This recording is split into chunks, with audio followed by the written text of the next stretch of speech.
Hey everyone, my name is Dr. John Keys. I'm an assistant professor of history at the Royal Military College of Canada in Kingston, Ontario.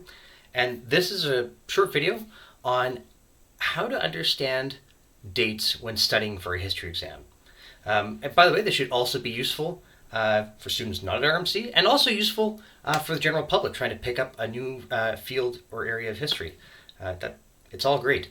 And it should be useful because I'll tell you what this isn't. This isn't a whole bunch of little life hacks or whatever on how to rote memorize dates more effectively. Some people like to do that. Rote memorizing dates isn't a great way to understand the past. Great at winning Jeopardy, and Jeopardy's awesome. It's a fun show to watch, but that's not what we're doing here. It's also not a rationalization for why dates are important. I've often seen people say, many in the education, my field, many educators in my field say, when you think about it, history is more about, it's a story of human events and structure and contingency and causality and all this kind of stuff. And so really order matters more than dates. Dates are kind of arbitrary and it's plainly nonsense. If you picked up a history book and it had no dates in it, you'd be a bit skeptical, right? Dates are a framework that we hang things on. They're obviously important.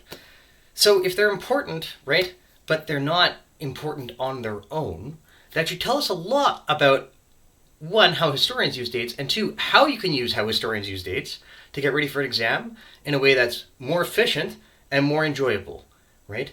You're studying for an exam. If you're doing it right, you should be being lazy. And I don't mean procrastinating, right? I don't mean not doing any work for the majority of the time. I mean doing the least work possible for the highest benefit possible while actually doing the assignment. Don't try to go around it.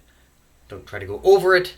Just try to get through it in an efficient way and an enjoyable way. And we'll see how we can actually kind of make it a bit enjoyable. How we can latch on to interests you already have to make a history exam about pretty much anything else, make a lot more sense a lot more quickly. And goodness knows you might actually get some historical perspective on the way. Right, so let's just get into timelines. Before I get before I fill this timeline out, let me just introduce this product. You can see here I've used my e-ink tablet to draw a pretty crude timeline. And as you're doing timelines, I really recommend you do it on a piece of paper or a chalkboard or a whiteboard. The second you do it electronically, I find every time I've seen students do it, I've seen grad students do it, you end up getting obsessed with trying to make the PowerPoint slide nice, right? As opposed to trying to actually put useful information down on it. Right? And this isn't just, when you look at, it deals with all graphics, by the way. A lot of the stuff I deal with is from the Cold War. Those old diagrams done, when they had to be done by a professional or they only had a couple of colors of ink at the most to use, sometimes done by hand, sometimes even done on a typewriter. They're actually much more clear than a lot of diagrams today that have all this weird fading, right? If you're explaining a technical subject, or for example, you're explaining a military doctrine, a lot of modern manuals have arrows going this way and there are 4 or 5 colors and they fade in and out and it's a mess. It's a mess. Older products with a couple of colors where you had to be very disciplined about what you put on there, much more useful, right? And this is very much the same. So I recommend you keep it very, very simple. If you have a tablet, again, like an iPad or something, you want to sketch it on that, that's fine. Again, you want to use a whiteboard and take a picture of it and mark it up after on the computer, that works. PowerPoint just isn't a great way of doing this, right? So what I have here is I have a timeline of the Cold War. So the scenario for the exam I'm studying for here is that I've taken a class on just the Cold War generally, just a general survey of the Cold War, and I'm a student of going in, and I know a fair bit about actually the space race, because let's say I'm a space science student, I find space stuff pretty interesting. I didn't take space science going through university, but I do find space stuff pretty interesting, so we'll run with that. And I'm having trouble really getting my head around other elements of the course, talking about military history and economic history. So that's the scenario going through. And so here I have a simple timeline, again, very, very simple, with just the decade, the Cold War, we'll say it starts in 1945 and ends in 1991. Very simple. This is what historians will call a breadth of an historical subject. So breadth just means how long it goes, right? It's important to understand that. The longer the breadth, right, the less detail there's going to be. Just think about that. When you're doing a course, if I want to do a course on, diplomatic history from 1650 to 1950, I don't have time to go through every single treaty ever signed by any state anywhere in the world. No. I'm going to focus on a few key events, right? So the longer the breadth, the less depth there's going to be, right? So just get that. You just conceptualize that before you start studying for exam. Try to get a good understanding what the balance is going to be. The Cold War, you have an entire semester to talk essentially about 5 decades, right? So there's going to be a bit more depth because there's a bit less breadth. That's our problem set going in. Okay, right. So off we go. The first thing I do, right, before focusing on things I don't know about, or I'm not interested in, or I don't know I'm interested in yet, I'm going to find something I am interested in. Even if something isn't covered a lot in the course, right? For example, we can say that this Cold War course doesn't really cover the space race very much. It doesn't cover, space really much at all. It's worth starting with something that's, that you find interesting, right? And history is basically the study of the human experience in all its diversity throughout all of time, all of recorded time. So trust yourself. You're that interesting. You have some hobby or interest. You can find something in the breadth of the span that you're looking at related to the subject, even tangentially, that interests you. You can. Just think about it. Lead into your course a bit. See if any obscure bits from the readings or the course appeal to you, or there might be something, a main theme from the course you find interesting, in which case your life is easier. Right, so in my case, right, in this scenario, I said, boy, they're talking a lot about something called the Second Indochina War, which I thought was called the Vietnam War, and something called the oil crisis, and I just want to talk about spaceships, frankly. I just want to talk about rockets. So start talking about rockets, right? Take it easy. So, you think you can see 2 color codes here. The reason you can see 2 color codes, I wouldn't normally put this on my timeline. I have them highlighted for you guys to understand the process of studying, the process of filling out this timeline. And the process is, you should only associate a few events at a time. Ideally, you spread out your study time over a few weeks leading up to your midterm, or your final. So half an hour, really. Or, if you have less time, try to split it up. You do some studying in the morning and some in the afternoon with some time for your mind to rest in the middle, even if it's just a different subject. And really what you should be looking for are 3 events. Do everything in 3s. Humans seem to like 3s. A law of rhetoric is that, or one of the, a rhetorical trick is if you're ever composing a speech, you always announce, or you try to frame your argument in triplets. Many religions have some kind of trinity associated with them. Philosophies have trinities associated with them. I can't tell you why. Humans seem to like things coming in 3s. Just roll with it. And that's what we're doing here. So, you can think of 3 big events for the space race, right? Or at least for space history in this period, right? 1957, Sputnik 1, the first artificial satellite to circle the Earth. 2, Yuri Gagarin, the first man in space, right? 1961. And 3, Apollo 11 in 1969, right? The moon landing. So I even put little... There we are. Right, so these are 3 pretty iconic events. They stand out. Most people know them.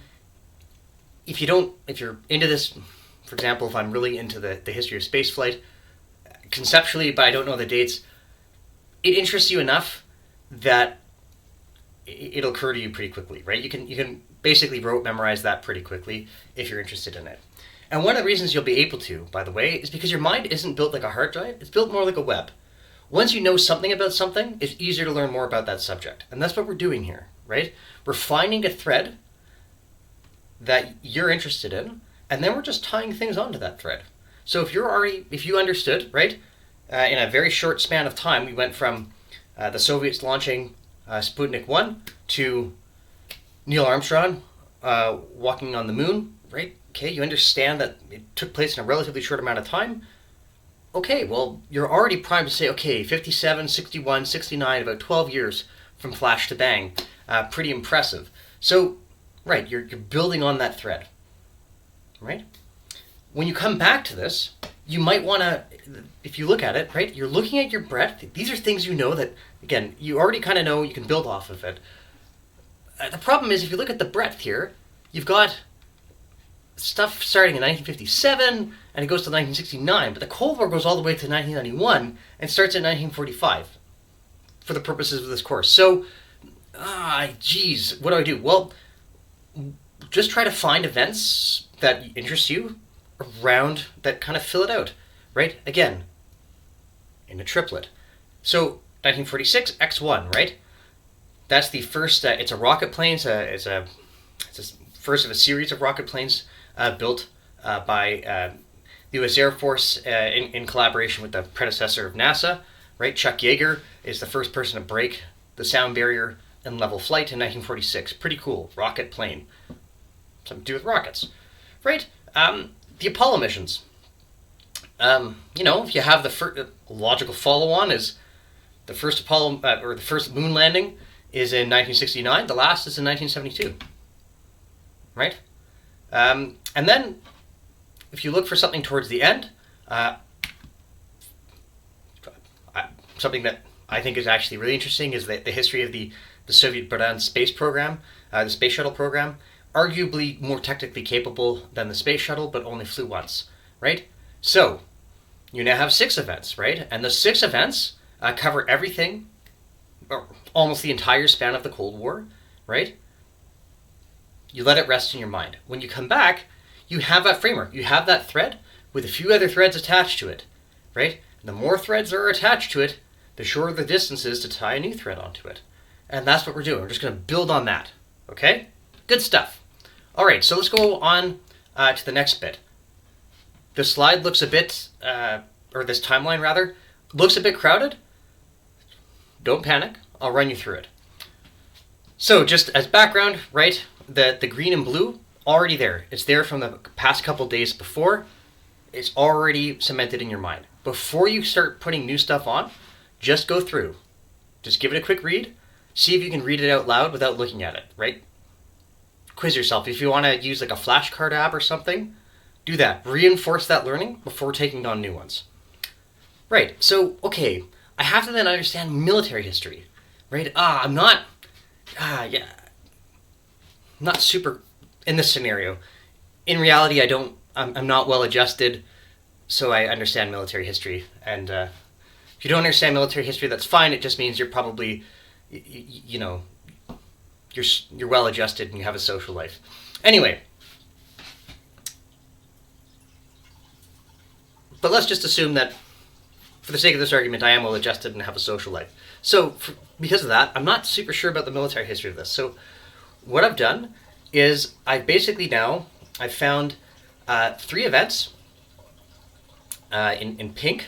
That's really the first thing I'm going to approach, because as I went through class, right, all I did was I looked at the lectures, I looked at the readings, and it's like, boy, the prof spent a lot of time talking about the Korean War and the Second Indochina War, or what Americans would call the Vietnamese War, Vietnamese people will call the American War, and historians nowadays, we call it the Second Indochina War. Anyway, so he spent a lot of time talking about that stuff, or they spent a lot of time talking about that stuff, so, right, okay, I'm going to focus on those 3. So I'm just going to say Korea, 1951 to 1953. There's a lot of interesting history with the Korean War. As a conflict, it's fairly cut and dried in terms of the political complexity and all that. So it's the first thing I put down, right? 1951 to 1953. And already mentally, right, I understand it's between the rocket plane and Sputnik. Right? Even if you don't notice it, that's how your mind's working. So it's already building those connections. Cool.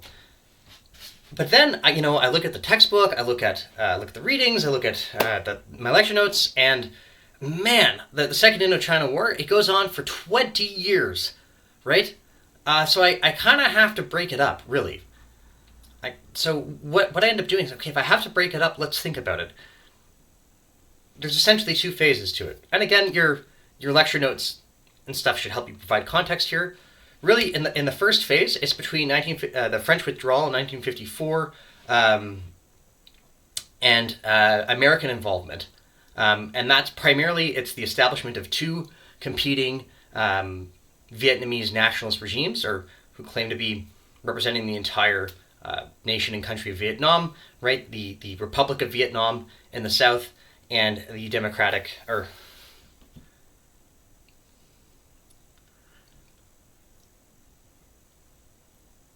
I'm gonna get it wrong, and just because the nomenclature changes. So my apologies. We're gonna go with South Vietnam and North Vietnam, right? So you have the South Vietnamese regime in the south, and then in the north you have, of course, the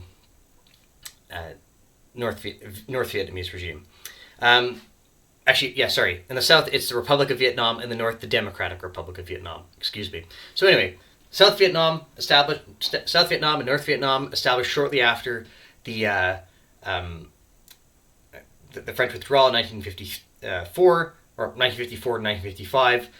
From 1955 up until American involvement in something called the Gulf of Tonkin incident, which again you probably read about in class.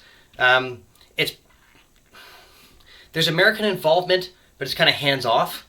You don't have a big conventional presence, right? Again, you shouldn't be coming at this totally from the blind. You should have paid some attention in class and done your readings and so forth. So I know the Gulf of Tonkin is really important, and it's really important because it helps you break this event up, right? Again, kind of into three parts.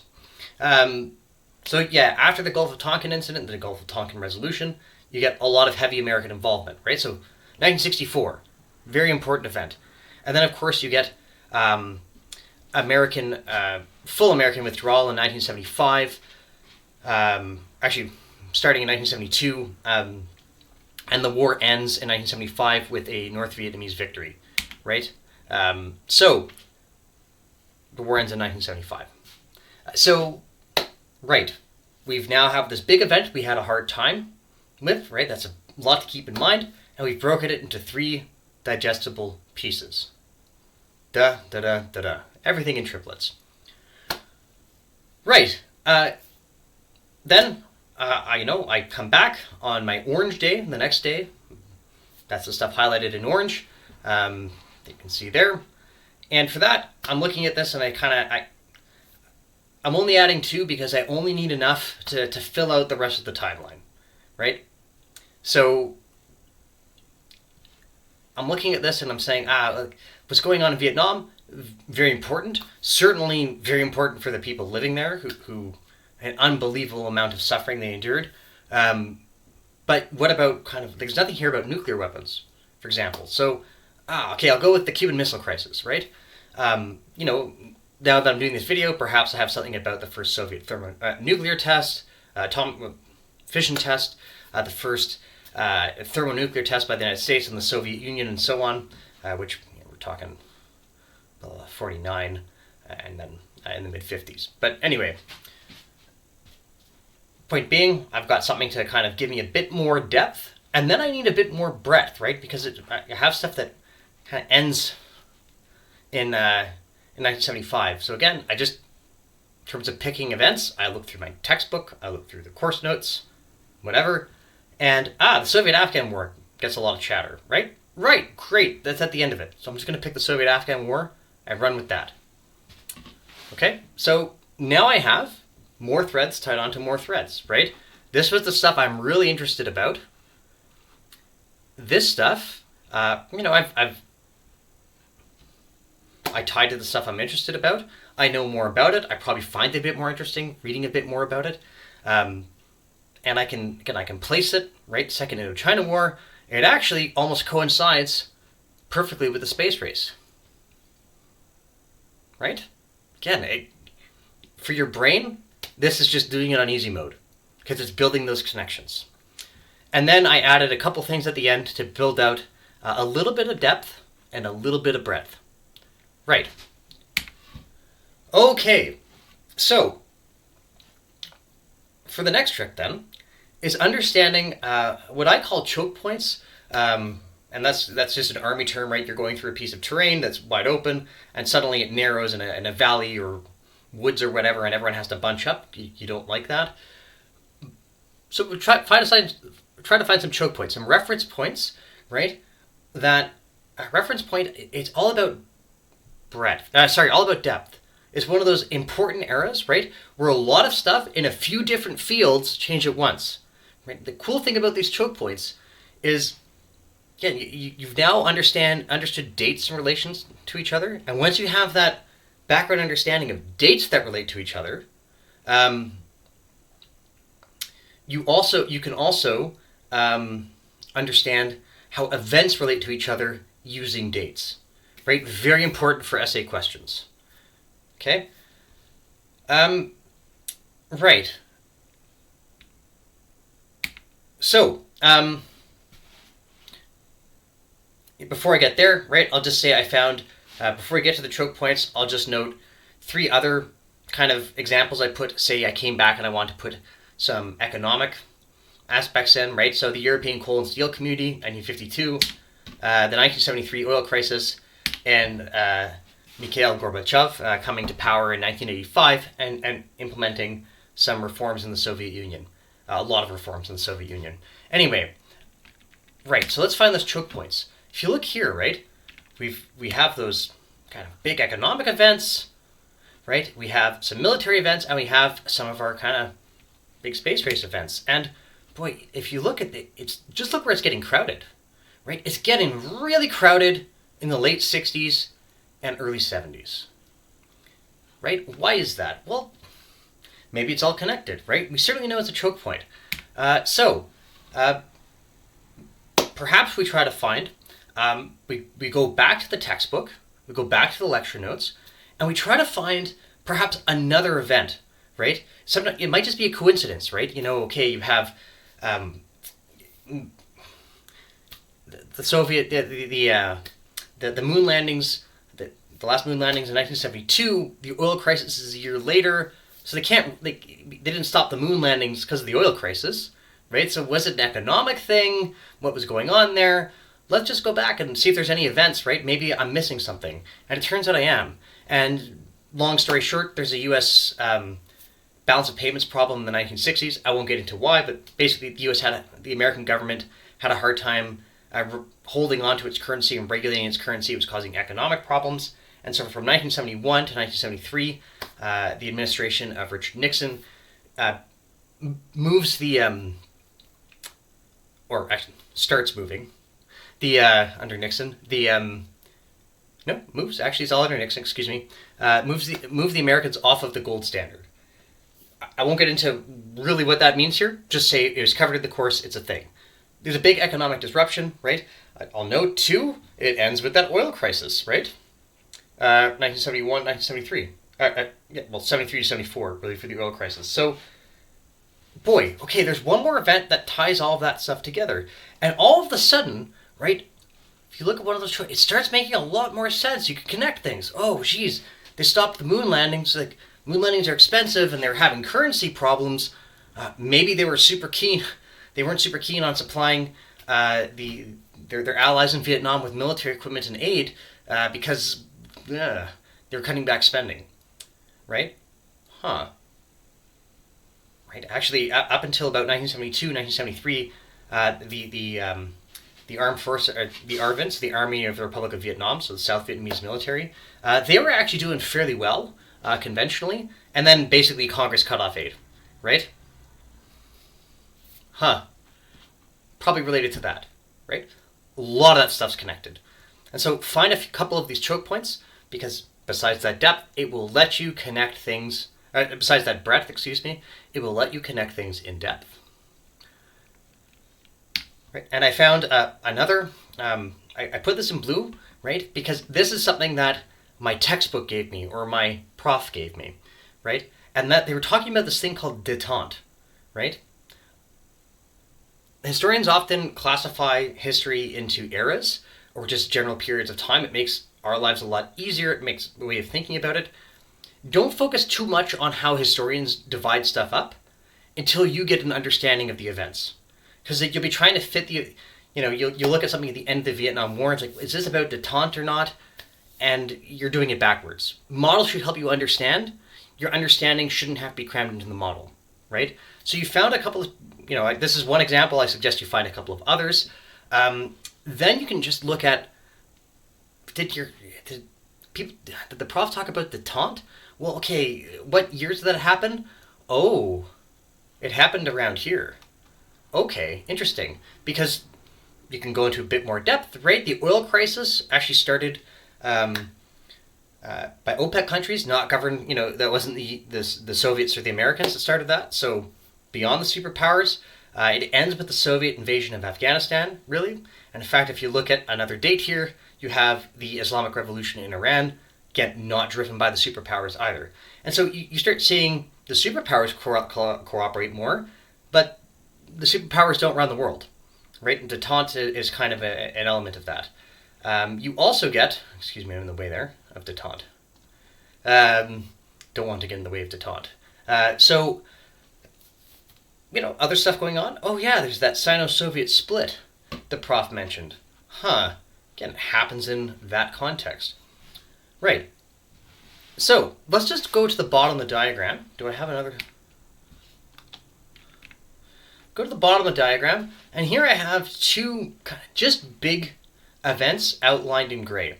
And I've done that because they're going to get timelines of their own. At some point, your base timeline, it's just going to be too crowded, right? And you're going to have some thematic elements of the course, which are kind of, they're often used as case studies, right? They don't, if you put it on, it would just confuse you. And also, I don't know how much time you have to study, right? When you're spending time studying, it's really important you triage. So start with the big events, right? Because the big events, understanding how they relate to each other on a timeline and how they relate to each other conceptually, that's the most important. If you have more time to study and you want to do better on the course, you can get into some of those case studies. And for that, you should build separate timelines, right? So here I've just done, as a mental note, right, by the way, the Arab-Israeli wars are happening here, and the Sino-Soviet split is happening there. To give you an example of what one of these sort of sub-timelines might look like, I'll go into the Arab-Israeli wars. Okay, so here, again, very crude timeline. What I've done is it's that same timeline from 1945 to 1975. Before I start sketching out all of what happened in terms of the Arab-Israeli wars, I've used in blue. You can color code it if you want, you don't have to. Some of the big events from my main timeline, because what I'm doing is I'm creating connections, right? So Korea, I just put it there because it's the first. It's the first major conventional war involving, we'll say, the United States and to a lesser extent the Soviet Union indirectly in the Cold War. Gulf of Tonkin, because that's when the Americans get involved in Vietnam, right? It's about the mid-60s. About right in the middle, probably important for military history. Then at the end, the oil crisis, because the oil crisis I know, because I did a little brief study when I was doing up my timeline. It's actually related to American support for Israel during the 1973 Yom Kippur War, or the October War, whatever you want to call it. Right, so I have those three events that I have them in blue. They're tying me to that other timeline, okay? Right. Then as I go through, it's a very simple, you just list the conflicts, right? But as you're listing them, because you have those references to your bigger timeline, it makes a lot more sense to kind of associate them, right? And this is something you can do as kind of, you've got yourself you're confident about a B plus. This is how you get an A, right? By getting into a bit more detail. You could go into more detail, right? The Israeli nuclear weapon. You could talk about the Israeli nuclear program if you wanted. You could talk about Nasser's rise to power and then Sadat's rise to power, whatever. But we'll save that for later. What's important is that this isn't crowding up your main timeline. It isn't confusing you. This is still pretty clean, right? And then for that thematic stuff or those case studies, you can connect them to the larger one. So anyway, that's all I got. I hope this was helpful. I'm about 3 seconds from keeping it under a half an hour. So if you have any questions, leave them in the comments, and good luck studying.